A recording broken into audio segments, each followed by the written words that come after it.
Bonjour, cette semaine dans Cap Amérique, nouveau Super Tuesday aux États-Unis et nouvelle confirmation, Hillary Clinton et Donald Trump s'avancent vers la désignation de leur parti en vue d'un face-à-face explosif pour la Maison-Blanche en novembre.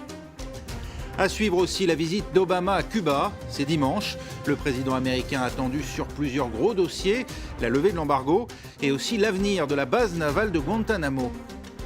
Cuba où peu à peu les mœurs évoluent, les droits des homosexuels notamment, avec une porte-voix et non des moindres, la propre fille de Raúl Castro, elle-même lesbienne. Mais d'abord, les dernières nouvelles de la campagne en vue de la présidentielle américaine de novembre.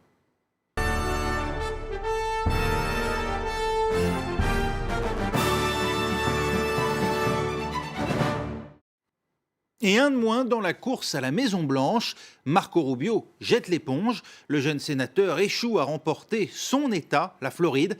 C'est John Kasich, victorieux dans l'Ohio, qui porte désormais les derniers espoirs des ténors du Parti républicain pour faire barrage à Ted Cruz et surtout à Donald Trump, à nouveau plébiscité par les électeurs des primaires ce mardi, tout comme Hillary Clinton, côté démocrate.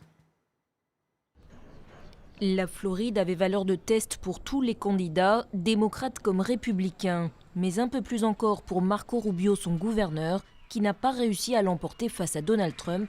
Il a donc décidé de se retirer de la course.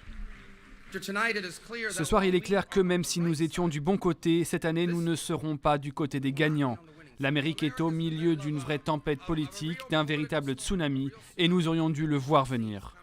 Ce retrait laisse donc 3 candidats côté républicain. Le sénateur du Texas Ted Cruz, celui de l'Ohio John Kasich et le sulfureux Donald Trump largement en tête.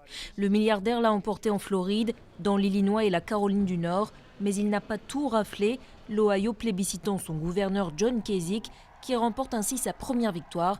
Il reste déterminé. Nous avons progressé en mettant un pied l'un devant l'autre. Et je veux vous rappeler ce soir que ce n'est pas par des coups bas que j'accéderai à la fonction suprême de ce pays. De son côté, la meneuse de jeu démocrate Hillary Clinton continue de creuser l'écart. Elle a remporté 4 primaires ce mardi. Bernie Sanders n'entend pas pour autant lui laisser la voie libre. Mais Hillary Clinton se focalise maintenant sur son principal adversaire dans la course à la présidence, Donald Trump. Quand un candidat à la présidentielle veut rafler 12 millions d'immigrés, interdire aux musulmans d'entrer aux États-Unis, quand il approuve la torture, cela ne le rend pas fort, il a juste tort. Donald Trump est aussi confronté aux critiques dans son propre camp. Les cadres du Parti républicain restent déterminés à tout faire pour lui barrer la route. D'autant que le milliardaire a fustigé l'establishment durant toute sa campagne. Incident maritime dans l'Atlantique Sud, un navire chinois coulé par des gardes-côtes argentins. Pendant qu'à Bogota, les taxis manifestent contre les chauffeurs Uber. Des corps de mineurs également découverts dans une fosse au Venezuela. Ou encore Lula, l'ancien président brésilien, qu'on annonce au gouvernement pour éviter des poursuites judiciaires. C'est l'actualité de la semaine en Amérique latine. Elle nous est résumée en images par Valériane Gauthier. Inquiété par la justice brésilienne, Lula da Silva de retour au pouvoir. D'après le site O Globo, l'ancien président accepterait de devenir ministre au sein du gouvernement de Dilma Rousseff, un poste qui lui offrirait une forme d'immunité, alors qu'il est soupçonné d'être impliqué dans le scandale de corruption de la compagnie pétrolière nationale Petrobras. Cela pourrait du même coup renforcer la position de sa dauphine, elle aussi menacée dans la même affaire. Au Venezuela, les corps de 17 mineurs disparus retrouvés dans une fosse. Ils ont été localisés par l'armée dans une région montagneuse reculée, proche de la frontière avec le Brésil. Depuis le 4 mars, leurs proches et des habitants de la ville de Tumeremo dénoncent la disparition de 28 mineurs. Une personne est venue me prévenir à 5 h du matin que mes 2 filles avaient été assassinées avec une tronçonneuse. Ils auraient été victimes d'une attaque d'un groupe criminel autour de la mine d'or dans laquelle ils travaillaient. un navire chinois coulé par la marine argentine. Il pêchait illégalement dans les eaux territoriales en Atlantique Sud. D'après les gardes-côtes argentins, le chalutier aurait ignoré les messages de sommation et tenté d'entrer en collision avec eux. Ils ont alors tiré sur la coque du navire. Les 32 marins à bord ont été secourus. Les rues de Bogota bloquées par des milliers de chauffeurs de taxi en colère. Ils protestent contre la compagnie de VTC Uber qu'ils accusent de concurrence déloyale. Uber offre des courses beaucoup moins chères. Il ne paie pas les mêmes charges que nous. Nous, on doit payer des assurances et une taxe sociale au gouvernement. Nous voulons qu'Uber quitte la Colombie. La manifestation a dégénéré, des affrontements ont éclaté avec les forces de l'ordre. 16 conducteurs ont été arrêtés, 4 policiers blessés et 189 amendes infligées.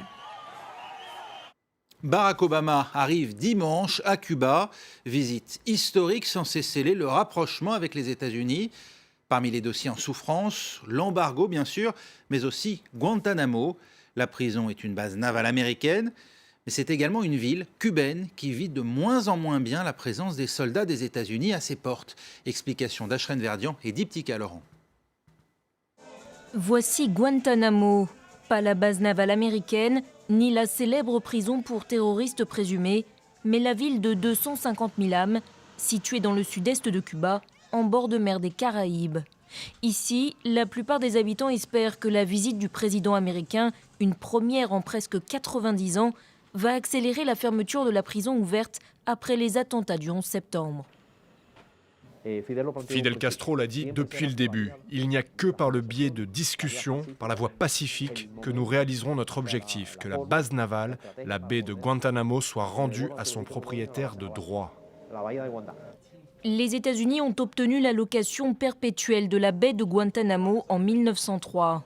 En 2002, en pleine guerre d'Afghanistan, George W. Bush y ouvre la célèbre prison pour y transférer des combattants talibans ou des membres d'Al-Qaïda.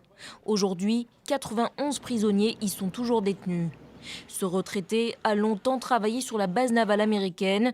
Pour lui, elle constitue une entorse à la souveraineté de Cuba.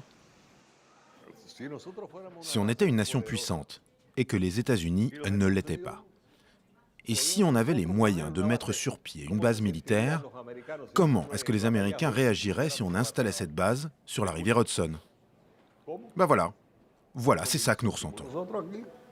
Malgré les engagements répétés de Barack Obama à fermer la prison de Guantanamo, celle-ci a continué de fonctionner. En février dernier, le président américain a présenté un plan qui prévoit le transfert des détenus dans 13 établissements pénitentiaires aux États-Unis. Selon lui, la prison est devenue un outil de propagande et donc de recrutement pour djihadistes à travers le monde.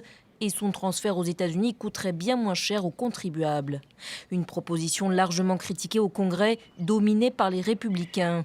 Nombre d'entre eux avancent un taux de récidive élevé parmi les anciens détenus et dénoncent un risque pour la sécurité nationale. Cuba, où les temps changent, les mœurs aussi. Après les années de persécution, les transgenres et les homosexuels peuvent enfin s'afficher au grand jour. Les artistes drag queens ont désormais le droit de se produire en tant qu'artistes dans des clubs de La Havane. Valériane Gauthier nous en dit plus. Aidée par sa mère, Norlan effectue les dernières retouches sur son costume, avant de passer au maquillage et de se transformer en Sahira, son alter ego féminin. Ce soir, elle se produit au cabaret Las Vegas, un établissement appartenant au gouvernement cubain. La première drag party à laquelle je suis allé, c'était en 2001. Lorsque je faisais mon service militaire.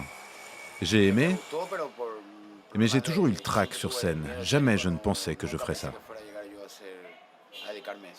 Après la révolution de 1959, les travestis et les homosexuels ont été poursuivis, enfermés dans des camps de travail et marginalisés. Considérés comme déviants, ils étaient persécutés par le pouvoir castriste. Depuis, un vent de changement souffle sur l'île communiste. Avant, les travestis se cachaient, nous n'avions pas d'espace, nous n'avions pas la liberté de dire ce que nous étions, ou de nous produire dans un théâtre comme on le fait maintenant. Et si les droits de la communauté LGBT ont évolué, c'est en partie grâce à un autre membre de la famille Castro, Mariela, nièce du leader Máximo et fille de l'actuel président Raúl Castro.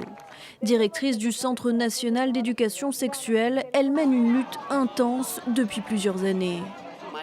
Mariela a imaginé un monde dans lequel la communauté gay, la communauté des travestis, la communauté des bisexuels et les lesbiennes peuvent se montrer. C'est un monde dans lequel ils n'ont plus de raison de se cacher ou d'avoir peur. Également députée, Mariela Castro a fait passer en 2008 une loi qui donne aux Cubains le droit de changer de sexe par opération chirurgicale et gratuitement. Sa prochaine bataille, la légalisation des unions de même sexe. À l'occasion de la journée contre l'homophobie et la transphobie en mai dernier, elle a organisé des mariages symboliques entre couples homosexuels. À l'heure d'un rapprochement diplomatique entre Cuba et les États-Unis, l'équipe culture de France 24 s'est rendue à La Havane. Ne ratez pas 2 éditions exceptionnelles du magazine À l'affiche. Louise Dupont y rencontre danseurs, acteurs, écrivains ou encore musiciens pour savoir comment ces artistes envisagent le changement historique à l'heure dans le pays. Et on se quitte sur ces images de l'émission. Elle sera diffusée ce lundi 21 mars à 12h15 heure de Paris.